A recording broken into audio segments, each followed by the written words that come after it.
Hey there, I'm Christy Wilhelmi from Gardenerd, and welcome to part 2 of hot composting, turning the pile.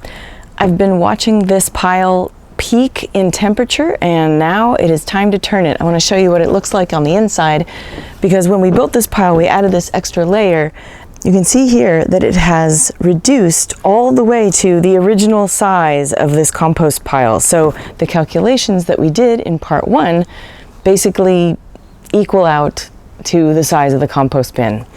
Now, to turn a pile, you need a couple of things. One is a digging fork. Don't try to turn a compost pile with a shovel. It will just take forever and it'll be very, very frustrating.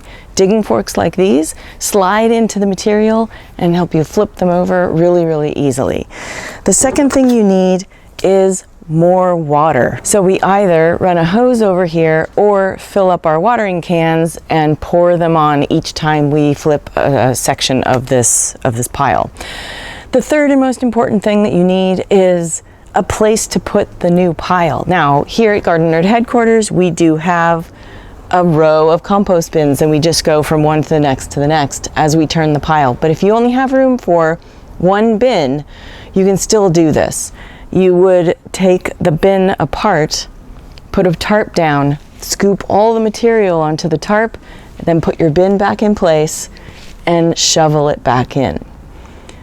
Luckily for us, we've been collecting these biostacks, which are sadly not available anymore, and we're going to be moving from this bin into this bin with this digging fork. All right, if you missed part 1 of this video, check it out right there. And if you're interested in setting yourself up a really ideal compost bin situation, you can check out this video as well. So there is, believe it or not, a technique in shifting biomass from one place to another.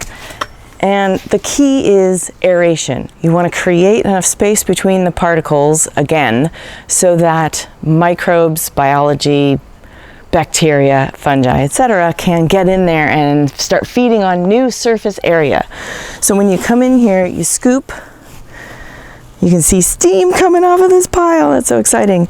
And there's a bounce technique, and that bounce technique looks like this. You just bounce the material on your digging fork and that loosens it, and then you can break it up with your hands if you want to. You can see that there is some of this biomass that has turned a little bit white. Right here is where you can see this, what I called actinobacteria, has been renamed to actinomycetes, and it plays a really important role in decomposition of really woody materials. So you can see that's why you see it collecting, colonizing these twigs and sticks. It exists in an aerobic environment, which means healthy, oxygenated compost pile. So it's a good sign that your compost is breaking down properly, and it helps to break down lignins and chitin. It releases the nutrients from this biomass into the compost pile. Yay! I can feel there's heat coming off of this pile. It's really great. So you scoop and bounce and break it up, and you continue that way.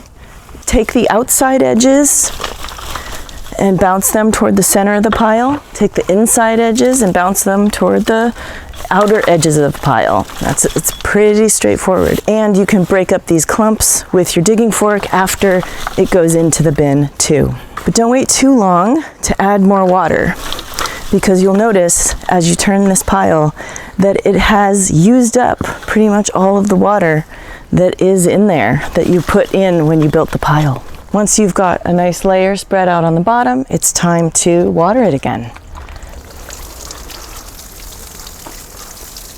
When I started composting, I was embarrassed about this thought that I had, but I'm not embarrassed now because I still get this question today.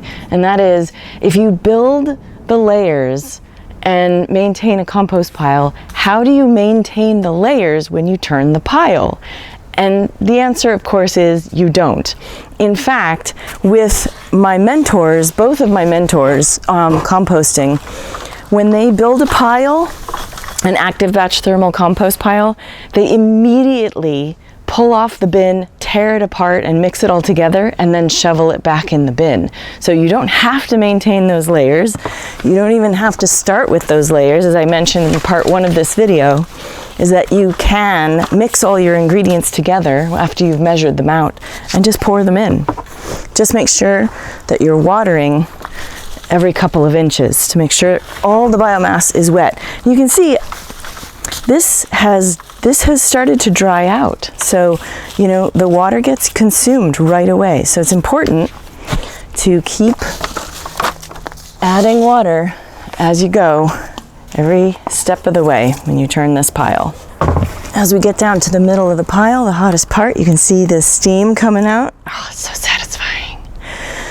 Just keep going, keep moving your layers, and the whole thing goes pretty quickly. You can get kind of a half-hour cardio workout doing this. A little bit of weightlifting. Switch sides so that you can use both arms in both parts of the process. And of course, more water. And like you did when building the pile, you may need to build it a little extra tall. It'll all settle down. If you don't have a compost bin like this to use, you could use sheets of cardboard or pieces of wood to build up your sides so that you don't overfill it. I mean, you're going to overfill it. That's just a matter of fact. I was looking at some pictures, images, microscopic images of actinobacteria, and you can see why it was renamed actinomycetes. Mycetes like mycelium, because this bacteria really looks like a fungi under a microscope, you know, on an electron microscope. It has branches and it's really pretty. Check it out. Look it up. Getting a facial over here. And when you have finished turning every bit of biomass from one bin to another, or from your tarp back into the bin, make sure you give it plenty of water so that it can continue to break down. At this point, you're going to monitor it again and watch for the temperature to peak and then drop. And at that point, you turn it one more time.